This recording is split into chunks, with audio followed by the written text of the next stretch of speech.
Hello, everyone. Nettie Owens with Sapari Solutions. We are continuing on the interview series of what businesses need to know right now. And I truly feel like this could not be a more timely interview or discussion for what we're experiencing right now and this year. I've brought Janice Russell with me of Life Transitions Organizing, and she's going to be talking about life transitions and how that applies to business.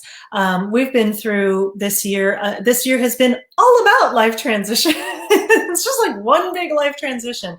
So let me tell you a little bit about Janice. She works with ambitious women who struggle with a life disrupting situation. Then enter 2020, right? Feel overwhelmed and unsure what to do. They want to keep their sanity while gaining control of what once felt uncontrollable. What separates her service from other organizers and coaches is that her credentials and expertise allow her to work with women experiencing life transitions associated with brain or body-based autoimmune conditions. Because of this, clients navigate their health-based life transitions with more control, freedom, and peace of mind. Welcome. Well, thank you. So happy to be here. I really am happy to have you. You've been talking about life transitions for a long time. And the resources that you have around this topic, the experience that you have around this topic is really like the best, I think, that's available out there. It's just your thoughtfulness about it and how to help people navigate. So I'm interested to find out where you see this topic of life transitions popping up for people in business.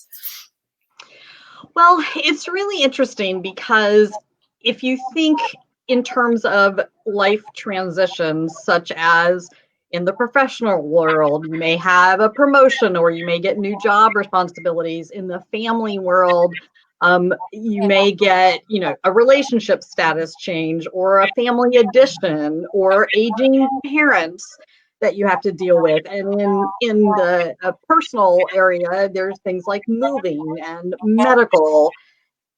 And the thing is that it affects all of our perceptions. It colors how we attack tasks and projects in all areas of life, not just the area that the life transition is taking place in, which means it affects ourselves, our staff, vendors, colleagues, everybody that we come in contact with. I feel like this may be a more profound discussion for women specifically, because so often as women, we do everything we can to avoid that life transition from affecting anything else. It's like we want to keep it in a neat little compartment. What's coming to mind is a colleague who was pregnant and didn't even tell anyone, and because of the digital world and only seeing from here up, she could get away with it. But it was like, why would you hide something like that? But we so often want to keep these things so neatly. And what you're saying is they're not neat and tidy. They tend to spill over in your decision making, in your perceptions. So it's not personal and business. Is that what you're saying? It's not. You really can't separate them out. And really, if you think of COVID, which is actually just one big worldwide life transition happening, and it is health-based, even if, you and I and people we don't know may not have COVID, but COVID itself as a health problem is affecting everyone. And, we were all thrown into it, didn't have a whole lot of, time to prepare for it, didn't understand it. I mean, after all, there has not been a health pandemic like this since 1918. Most of us don't remember that. A couple of things, though, that I like to tell people, because most people don't realize that there is a grief cycle that happens with something of this nature. Like, most people think of grief as what happens when someone dies. And that it does, so I'm not saying it doesn't. But if we look at grief in terms of there's a days component to it, the shock, the denial. Okay, we all did that back in the February, March, April timeframe. And we may be starting that again as we go into a second wave. And then there's sort of the distress, it may be anxiety, insomnia, things of that nature. And this is not a nice little, you go through days and then you go to distress and then you go on to the next one. This is like you can ping pong back and forth. And it means that your thoughts are ping ponging too. So there are lots of different ways to look at grief. The last one I talk about is discover, and that really is the, sort of acceptance phase. Life is functional again. So that the grief piece is a piece that a lot of people don't realize. And the second piece that people don't realize is the impact to, as I referred to earlier, your ability to do tasks. Your time is taken up. Let's take COVID. In the beginning, we were all getting used to masks, which meant that we might have to go back upstairs or to a different room because we may have to drive back home. We had to carry, hand sanitizer with us. We had to wipe down groceries, which now doesn't seem to be quite as important. But all of that took a lot of extra time and mental energy that we then couldn't devote to even the regular things that we do. Mm-hmm. Yeah, I'm really interested to hear how you're unpacking this, because you're right that in having to make new decisions and create new systems, that's a ton of mental energy that goes into it. And it's not an aspect that people think about in this time with COVID. You hear, okay, we can't travel or we have to quarantine for 14 days.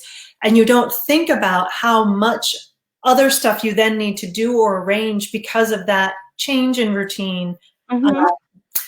We just recently traveled, and so we are currently on a 14-day quarantine.